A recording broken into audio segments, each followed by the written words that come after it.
Roger Dumas, vous êtes comédien. Avec vous, on va parler, pour la circonstance et pour l'actualité, d'une pièce. C'est du théâtre de boulevard, c'est L'étudiante et Monsieur Henri. Tout le monde rit.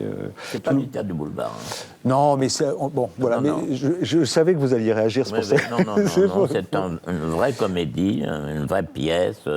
Il n'y a jamais un effet de boulevard. Pourquoi ? Parce qu'on joue dans la totale sincérité et il n'y a jamais une affectation d'un acteur qui cherche à faire rire. On ne cherche pas à faire rire. Pourtant, ça rit tout le temps. Vous êtes doué, oui, mais ça rit tout le temps parce que quand les acteurs sont sincères et jouent la vérité, la situation fait rire. Est-ce que ça veut dire que vous êtes critique par rapport au théâtre de boulevard ? Pas du tout. Pas du tout. D'accord. Le théâtre de boulevard, c'est formidable. Il y a des gens qui savent le faire magnifiquement. Et moi, je vais au théâtre de boulevard, bien sûr. Moi aussi. Mais là, pour le coup, c'est une comédie, disons. D'accord, très bien. Je voudrais vous poser une question.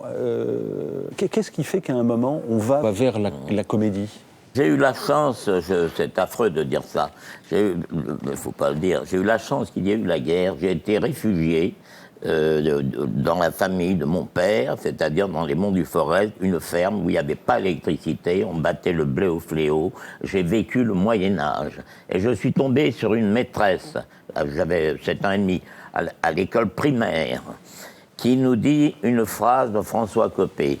« Octobre nonchalant cueille au bord des chemins les roses que rouilla la première gelée. » Ah bon, vous avez vu que les roses étaient rouillées? Oh ben non, madame. Bon, venez avec moi. Elle nous emmène dans son jardin, regardez, voyez, les roses sont rouillées. Le soir, j'arrive à la maison, mais, les roses sont rouillées. Ben, qu'est-ce qui t'a dit ça? François Copé. Mais où c'est qu'il habite, celui-là? Qui c'est, celui-là? Et je lui dis, mais, alors je lui redis la phrase, et elle me dit, ah ben il est pas bête, lui. Voilà, donc tout d'un coup, j'ai eu tout de suite l'amour de la phrase poétique, c'est pas le mot que je veux employer, de la phrase comme ça, où les roses étaient rouillées. C'était magnifique, je me suis répété ça pendant des mois, et voilà, et on aime les mots, et on aime la poésie. Et après, ben, on a envie de manger des beaux mots, voilà. La suite, c'est ceci. Je montre un document d'archives, regardez. Comme un garçon, moi j'ai ma moto. Comme un garçon, je fais du rodéo. C'est la terreur à 200 à l'heure. Comme un garçon, j'en ai peur de rien. Comme un garçon, moi j'ai des copains. Et dans la bande, c'est moi qui commande. Comme un garçon, pourtant. Quand même, Roger Dumas, Michel Bouquet, vous avez fortement déconseillé de ne pas vous disperser. Voilà. Et vous écrivez des chansons, et pas qu'un peu. Alors, pas seulement... Je n'en écris plus. Mais vous en avez écrit, et pas qu'un peu. J'en ai écrit 700, je crois.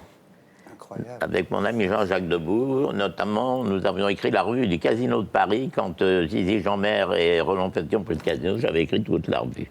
On a écrit, évidemment, Capitaine Flamme, on a écrit des chansons pour tout le monde, absolument tout le monde, Yves Montand, tout le monde. Donc je me suis beaucoup amusé à écrire des chansons. Et puis un jour, j'allais tourner un film en Espagne, et à côté de moi, dans l'avion, il y avait Michel Bouquet, qui me dit « Vous écrivez toujours des chansons ?» Je dis « Oui. »« Vous avez tort.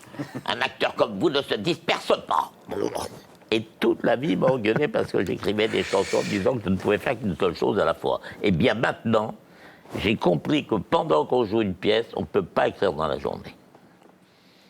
Voilà, ça je l'ai compris parce que j'ai lu les livres de Michel, j'ai essayé d'appliquer. Un jour il m'a dit « Roger, tu es dans l'orchestre, il faut sortir de l'orchestre, il faut devenir premier violon. Après tu essaieras de devenir soliste et après tu viseras l'excellence, même si tu ne l'atteins pas. C'est-à-dire que même à n'importe quel âge, il faut essayer de progresser. Alors j'applique ça. Et si on termine avec la chanson, vous connaissez tous, comment s'appelle, Le Lapin, vous savez, oui, ce matin-là. Le Lapin de Chantal Goya. A tué un chasseur, c'était un lapin qui, ce matin, un lapin a tué un chasseur, c'était un lapin. J'ai écrit cette chanson parce que je la connais vraiment pas. J'ai écrit cette chanson parce que dans Charlie Hebdo, il y avait la rubrique de Paul qui, à chaque fois qu'un chasseur en tuait un autre, elle mettait les petits lapins se fendre la gueule. Donc j'ai écrit cette chanson. Bon, J'ai vu en live à Quimper. C'est-à-dire, j'ai vu Chantal Goya en concert à Quimper. Et ben voilà, personne n'y échappe. Ah bah, Personne, absolument personne n'y échappe. Mesdames et messieurs, Roger Dumas qui a écrit cette chanson. Alors, est-ce que ce que je dis, soyons sérieux, parlons théâtre, parlons cinéma, ou est-ce que... Non, moi je veux bien qu'on parle. Je veux parler aussi de leur travail à eux, parce que moi, ma femme est plasticienne, donc elle connaît parfaitement leur travail et tout ça. Et hier soir, j'ai regardé sur Internet votre travail et il y a quelque chose qui rejoint aussi notre travail et peut-être le vôtre, c'est-à-dire qu'il faut toujours enlever. On fait et il faut enlever, jusqu'à ce qu'il y ait le strict nécessaire. Eh bien moi aussi, j'ai appris à enlever. Remarquez, quand on vieillit, un comédien, c'est plus facile parce que toute votre vie est écrite sur la figure. Il n'y a plus rien à expliquer. Mais j'ai une petite anecdote, seulement c'est une petite anecdote, pas une anecdote. J'ai entendu Stanley Donen à l'émission sur l'Actor Studio. On lui disait, mais comment décidez-vous de supprimer tel plan ou de mettre tel plan quand vous montez vos films? Et il a dit, oh, vous savez, c'est très simple. Vous avez envie de sculpter un éléphant. Vous prenez un bloc de marbre et vous enlevez tout ce qui ne ressemble pas à un éléphant. Voilà. Et je trouve que ça se rejoint. Vous êtes d'accord avec moi? J'entends ça. Dans votre parcours, alors on va noter quelques repères. Je voudrais vous faire écouter 1964, Tania Balachova, une émission sur les apprentis comédiens. Hein, non, ça c'est ma femme. Non, moi j'ai pas fait. C'est Marie-Josée Nat qui était ma femme qui a fait cette émission. Oui, non, mais... Moi, je n'ai pas été chez Tania Balachova, j'ai été chez René Simon. Mais vous l'avez connue quand même, Balachova? Oui, je l'ai connue, oui. Alors, regardons Balachova. On l'admirait beaucoup, même quand on n'était pas dans son cours. Regardez. J'étais une très mauvaise élève au Conservatoire de Bruxelles. J'étais tellement pleine de bonne volonté, tellement contractée, tellement timide, que tout ce que je pouvais avoir de léger don disparaissait. Alors, je connais tous les problèmes des élèves. Quels sont-ils, ces problèmes, justement? C'est le désir de trop bien faire, l'espèce de façon de décortiquer un texte à l'aide du cerveau, l'oubli complet du sens du jeu. Les élèves ne jouent plus, les élèves essaient de montrer comment ils croient qu'il faut jouer une scène. Ils sont trop intelligents. Trop intelligents et trop pleins de bonne volonté. C'est pour ça que je leur demande d'apprendre à désobéir, pour pouvoir réinventer, pour faire ce qu'on fait quand on joue aux Indiens et aux cow-boys, quoi. Comment vous prenez... Comment vous Formidable. Comment vous prenez ça? Je trouve ça extraordinaire. C'est d'ailleurs ce que Michel Bouquet dit. Oh, jouons comme les enfants. Quand les enfants jouent aux guerriers, ils y croient à fond. Ils sont vraiment des guerriers. Soyons vraiment dans le jeu. Ne démontrons pas. Michel, à chaque fois qu'il vient au théâtre, il fait « Ne leur explique rien, ils comprennent ». Voilà. C'est-à-dire être habité soi-même. Et ça, après, ça devient beaucoup plus facile que d'expliquer ce qu'on veut dire. Ne pas expliquer ce qu'on veut dire. Ils le comprennent si on le pense. Voilà. C'est ce qu'elle vient de dire, c'est formidable. On va parler théâtre dans une seconde. Arrêtons-nous sur le cinéma. Vous avez joué avec beaucoup de metteurs en scène, Zulawski, Enki Bilal, Chabrol, on en parlait tout à l'heure avec François Guérif. Et il y a un certain film qui s'appelle Rue des Prairies, Denis de la Patelière, et vous jouiez le fils de Gabin, de Jean Gabin à l'époque. Et vous aviez... Alors, il y a cette anecdote, apparemment vous aviez 27 ans et vous jouez le gamin qui avait 17 ans. Et c'est Chabrol qui vous disait, mais toi tu vieillis pas finalement. Oui, il m'engueulait, Chabrol, il me dit, mais écoute, je veux te faire jouer le père de Machin, tu peux pas le jouer, tu peux plus jouer les fils, mais tu peux pas jouer les pères. Alors fous-moi la paix. Enfin, et dans ce film, par rapport à ce que vous jouiez, vous avez eu le prix Suzanne Bianchetti. Voilà, c'est-à-dire que... C'est un prix qu'on donne qu'aux femmes, c'est formidable. Voilà, il y a toutes les femmes. Il a cru que c'était pour Marie-Josée Nat. Enfin, toutes les anciennes, les nouvelles, Pascal Petit, enfin, toutes les nouvelles comédiennes, il est remis tous les ans, le prix Suzanne Bianchetti. Alors j'étais avec toutes ces comédiennes, parce que jamais aucun garçon l'a eu. rue. Et moi, j'étais marié avec Marie-Josée Latte à l'époque. On m'appelle, on me dit, vous venez d'obtenir le prix Suzanne Bianchetti à l'unanimité. Je dis, attendez, je vous passe ma femme. Non, non, c'est vous. Voilà. Et vous savez pourquoi vous l'avez eu? Vous savez pourquoi? Forêt des Prairies, oui. Oui, non, mais Mais j'entends. parce qu'il n'y avait pas de César à l'époque. Donc je pense qu'ils ont voulu... C'était votre côté féminin, quoi, finalement, qu'on voulait saluer. L'étudiante et monsieur... Alors, je voudrais préciser quelque chose, c'est que je téléphone il y a à peu près 3 semaines chez Denis de la Patelière, et sa femme me dit « Oh, Roger, vous faites bien de téléphoner, c'est son anniversaire, il a 92 ans. » Et il a appelé bon oeil. Alors voilà. Pas mal.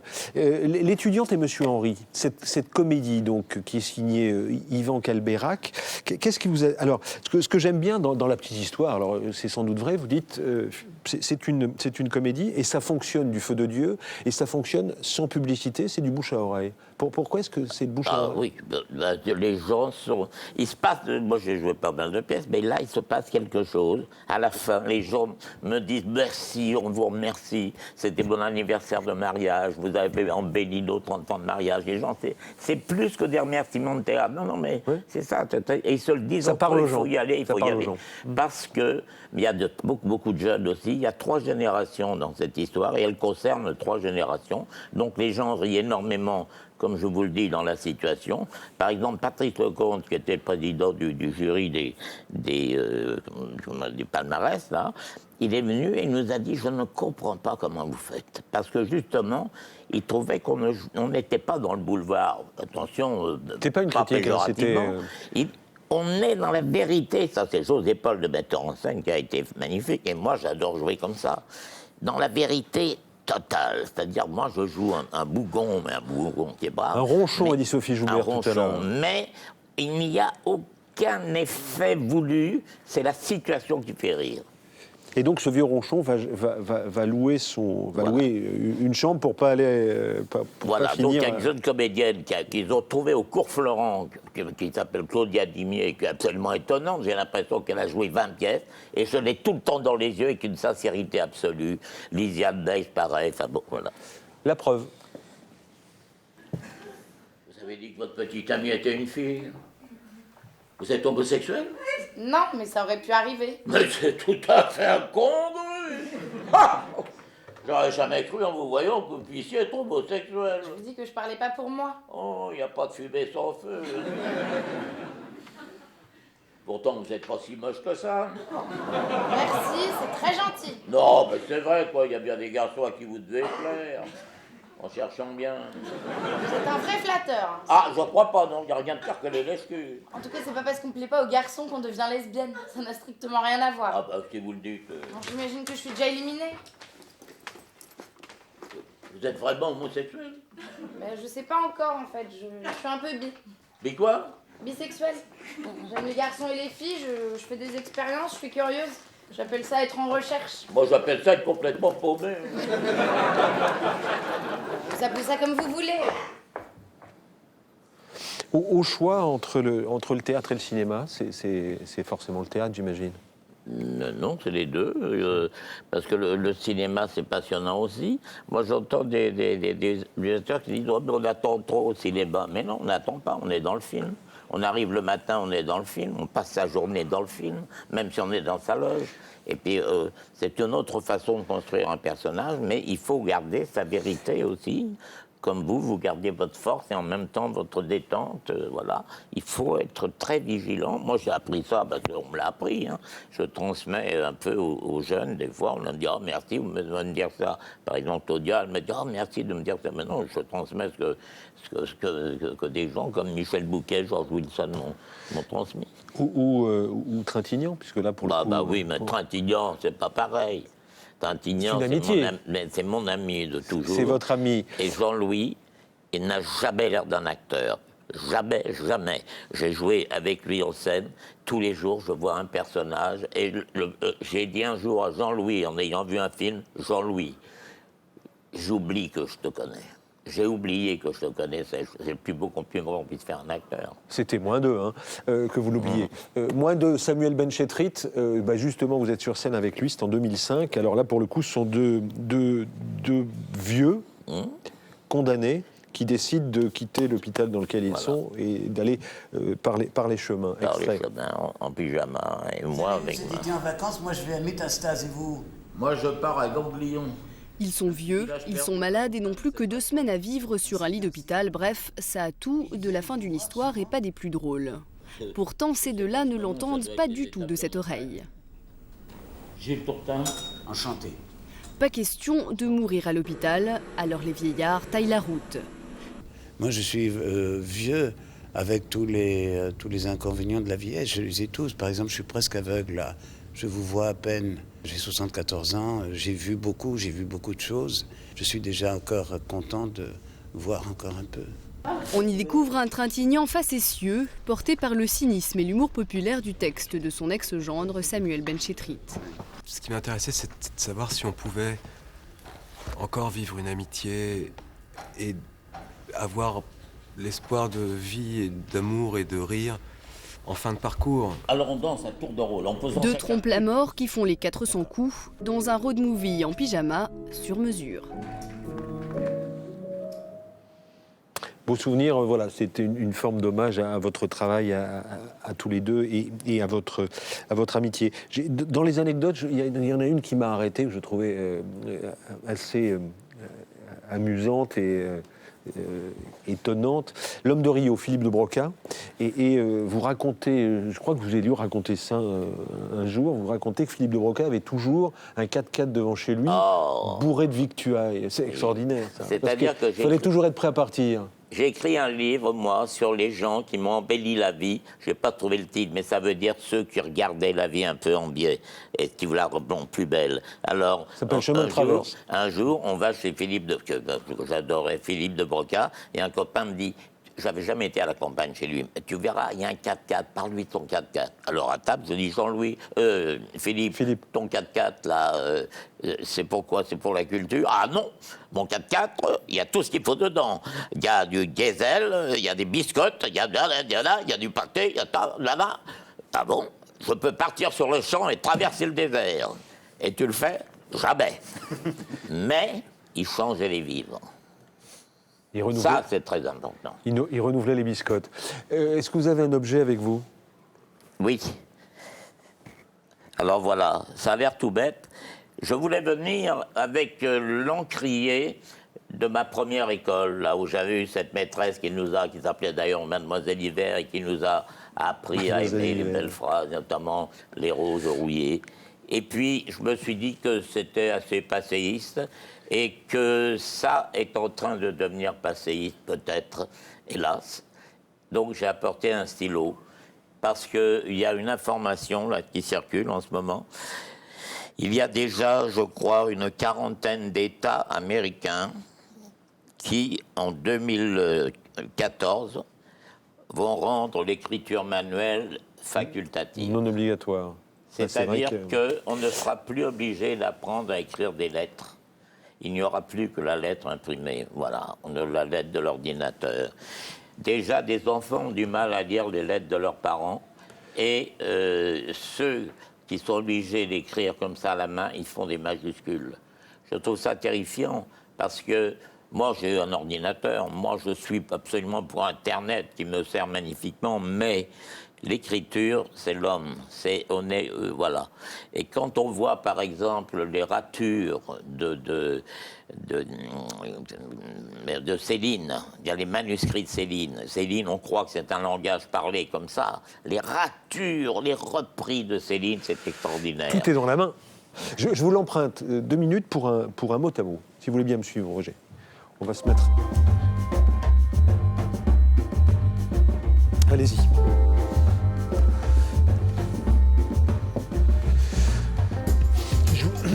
Je vous propose quelques mots ou expressions et vous me disiez, oh tout va bien.